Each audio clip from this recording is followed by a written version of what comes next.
The Atlanta Braves have finally won a game. And not only did they win, they dominated. Let's talk about it.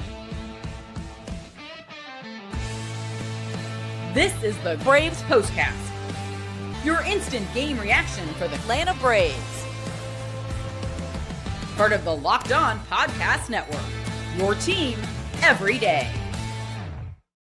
Yes, welcome on into the Braves POSTCAST, part of Locked On Sports Atlanta, where we cover your Atlanta sports teams each and every day. I'm your host, Lindsay Crosby. You can follow me on social media at Crosby Baseball.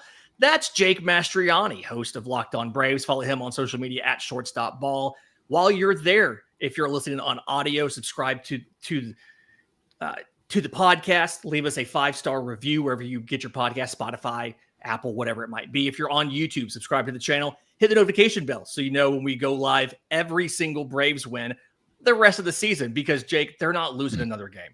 The team that we saw tonight could take down anybody in baseball. The Atlanta Braves get in the win column finally.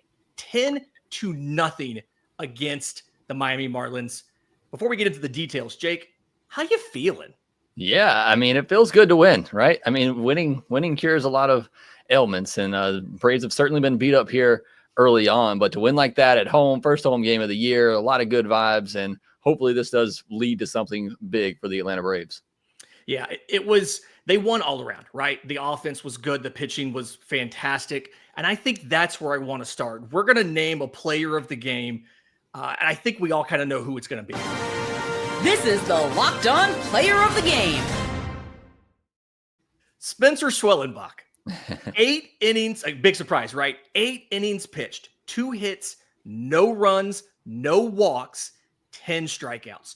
You went on a limb with your hot take predictions before the season started, and you said that Spencer Schwellenbach could be a finalist for the National League Cy Young. Tonight looked like a Cy Young winning performance, not just a runner-up. Yeah, I mean, there's no hit stuff tonight, right? The 2 hits that he did allow were little bloop hits. They were actually the 2 softest balls that were put in play against him tonight. 76.1 miles per hour and 73.6. And those went for the singles. But, I mean, it was just incredible stuff tonight. Again, I think he could have gone the distance if he wanted to pitch a complete game shutout. It was just that dominant, and it's what he can do. And I know some people are going to sit here and say it's the Marlins. I don't care.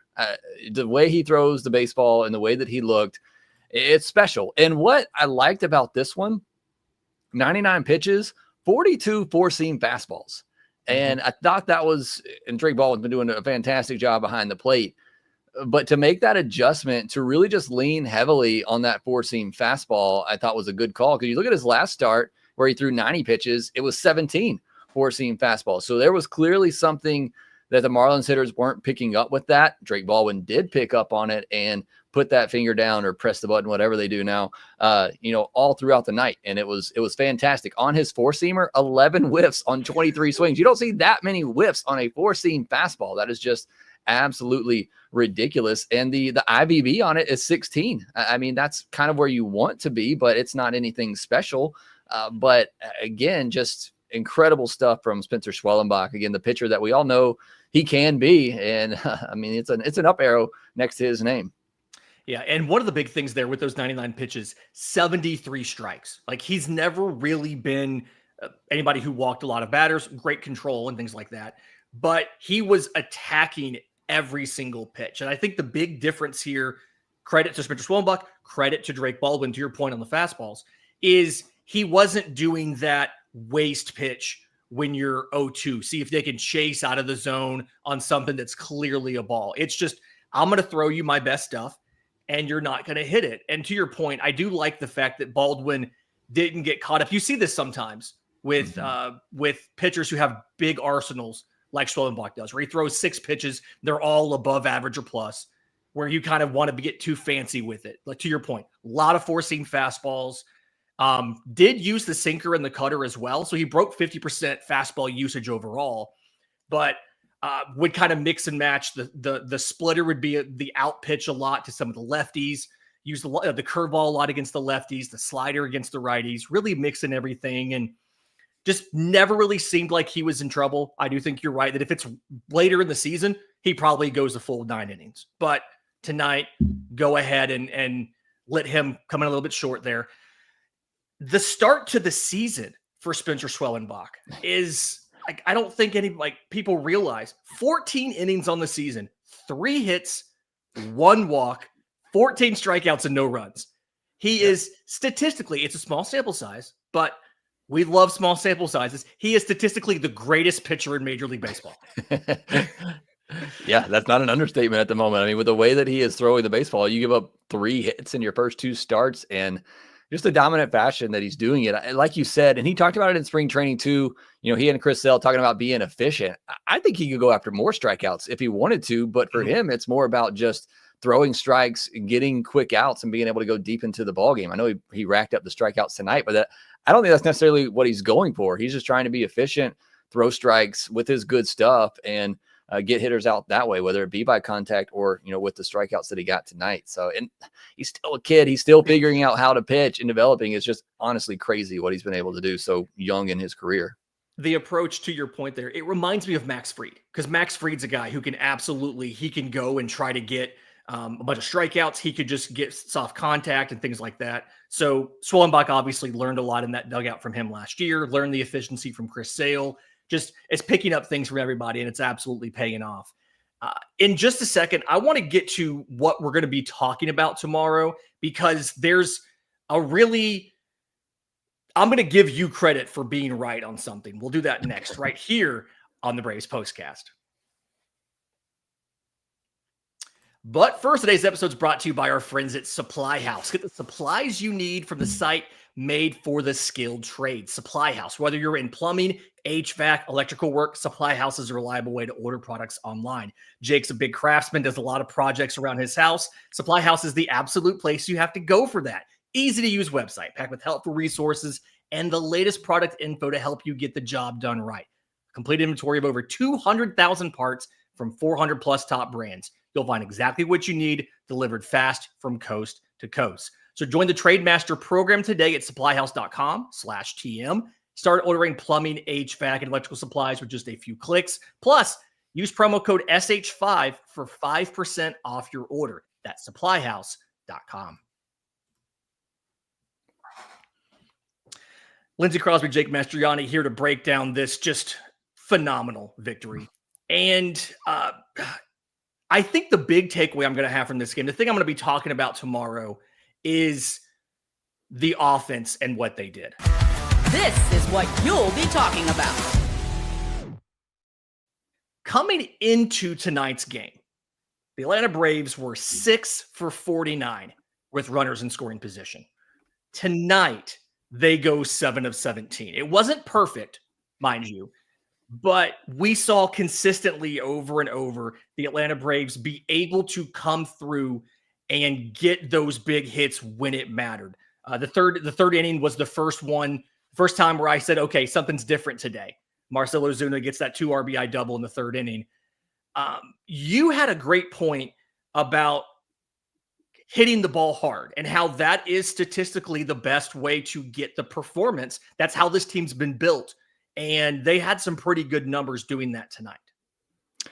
Yeah, I hope you wrote them down because I forgot. But I know they had 17 hard hit balls. 12 of 17. Yeah. Yeah, and 12 of them went for hits. I mean, I know people don't like to hear about the hard hit stat whenever they're not falling in for hits, but hitting the ball hard is usually going to lead to better results. And you saw that tonight from this Braves team, just, absolutely mashing the baseball and getting rewarded for it. I believe it was the top 8 hard hit balls that they had all went for hits. And that's more like the ratio that we're looking for outside of what we were seeing in LA and San Diego. And I get it. It's not always just about how hard you hit it. It's what angle you hit it to. But you were seeing them get rewarded for some of that tonight. So it's great to see that kind of pay off. You kind of wish when you win 10-0, you get some rollover runs there. You get some rollover luck on some of those hard hit balls and not have it all happen in one game. But I'm not going to complain after what we went through on the West Coast. I'll take a 10-0 win and hopefully they can do it again tomorrow. But good to see the offense, continue to hit the ball hard and finally get some positive results from it. Yeah. And we saw a new look lineup today.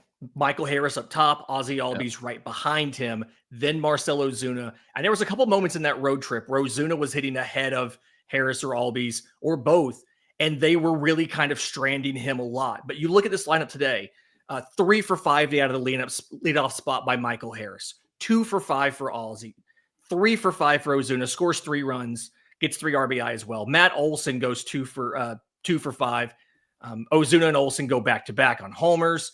This looked like the Atlanta Braves offense that we knew they could be all year. And it felt like, it's funny because just like recently I've been talking about how they've done a good job of not always swinging at the first pitch and waiting to get like a great pitch later in the at-bat and taking pitches and running pitch count up.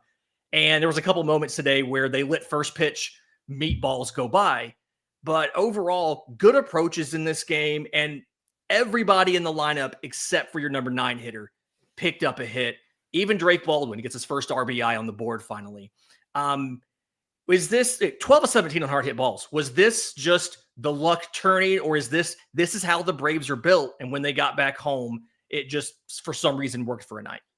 It's a little bit of everything, right? I mean, obviously the pitching Max Meyer is obviously very talented, first round pick out of Minnesota. He's a very good pitcher. He shut down this Braves team last April, and he pitched okay in this one and still got some strikeouts. So part of it is just, so part of it is, a little bit lesser probably competition and arms than you're facing. Some of it probably is just being a little bit more comfortable back home. I mean, the guy they really lit up, I don't know how to say his first name, but they scored 5 runs off of him. I don't know how to say his last name either, but they scored 5 runs off of him. I think it's Javier Sanoa. Yeah. No, the guy before that, Luarbert Arias or whatever. That's who they scored the 5 runs off of.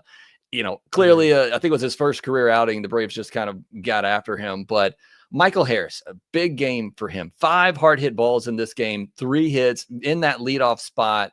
This was huge because he had been struggling outside of a couple of swings in that one Dodgers game where he laced the ball the other way and then hit the home run off Tanner Scott, who he just apparently owns at this point in his young career. He's had some pretty ugly at bats. So it was great to see him really square up some baseballs today. And hopefully that begins, Harris and Ozzie have been struggling. We talked about it, the fact that teams have looked like they've been pitching around Ozuna and Olson to get to those guys when they're in the middle of the order. So I don't know, putting them up at the top in front of those guys, maybe it helps a little bit. It certainly seemed to in this game. We'll see if that sticks. Moving Riley down to the 5th spot. He's obviously been struggling, but he had 2 hits tonight. So again, this is what you kind of expect this Braves offense to do. Maybe not to this degree. Again, they got the 5 runs off the rookie late, kind of padding things there, but just a lot of really good swings and getting good results on it. I mean, that's what you want. I wanted to make the point though about taking that first pitch meatball. Mike Trout is notorious for taking first pitches, whether it's down this pipe or not, but he's going to work that at bat, and that's going to set up the rest of that at bat and what it does. And that's part of having a game plan. That's part of being a hitter and thinking along with the pitcher and what they're going to do. So, that's okay if you're then going to work that at bat, figure out where the pitcher is going to go next with it. You can certainly do that. And coming into today, the Braves led baseball in pitches seen per at bat as a team, despite the 0-7 start. So they obviously, it was intentional, and they were seeing less first pitch strikes this year than they were last year. So it kind of made sense that they were holding off a little more. I had a couple people early that pointed out to me like, hey, you talked about it's a good thing that they've been not so aggressive on the first pitch, and they took a couple, and I kind of felt bad, but they made me look good later. 2 things I wanted to kind of get your opinion on before we get out of here. I think the first one is Nick Allen gets another start at shortstop, goes 1 for 4, draws a walk. He's hitting, he's hitting like 333 now on the season. And I believe he has now the same amount of starts as Orlando Arcia does. Does it feel like there's been a bit of a shift here and that Nick Allen is probably now considered the primary shortstop over Orlando Arcia? I would think so. I think it's 3 games in a row now that he started, right? So, obviously they're both righty, so it's not like it's a platoon situation. I think it's not so much about Orlando Arcia as it is about Nick Allen, and that he's just playing really well right now. He's putting the bat on the ball, and he gives your lineup something a little bit different. and the fact that generally he is going to make contact, and the speed too. This lineup is desperately needing some more speed in it to try to generate runs and do some other things to help them score. Obviously, you hit like you did tonight, it's not a big deal. But like in the last game against the Dodgers, having his bat in there, and even Eli White's too, to be able to do some different things really helps the lineup. So I think it's more about that. The defense, I think, is pretty similar between the two. I just think Nick Allen's bat gives you a little bit more versatility in the lineup than what Arcia gives you. Yeah, it's Arcia feels like if you keep him all year, you're going to get a little bit more home run power out of him over Nick Allen. But Nick Allen's doing so much more, even from a base running foot speed perspective, just having more natural speed. He's stolen a couple bases this year, things like that. So very much a fan of that move. We'll see how it goes. And to your point, I do think it's a bit of snit right in the hot hand. I mean, we've heard from people down in Northport during spring that they were high on Nick Allen, but it very much feels like he's a hot hand right now. Let's keep him going. We saw them do this last year. Ramon Laureano was the hot hand in the outfield, and they practically benched Jared Kelenic down the stretch to play Laureano every day. So it's probably a situation like that. We'll see if it continues. Final thing that I noticed is this is the first game of the 8 they've played this year where Snit Bear was in the dugout, and this is the first game of the 8 that they won. How much of a problem is it if they don't take that Bear with them on any other series this year, on any other road trip this year? It's a big problem, and I don't think Marcell gets that ball at the top of the wall called a home run if Snit Bear's not in the dugout. So I mean, he's got to be there. It's obviously the team mascot, and when you win 10-0, whatever you did today, you do it every day until it doesn't work. Especially after the way things started, you keep the same routine. Exactly. Braves are back in action tomorrow. Jake and I back tomorrow doing a postcast.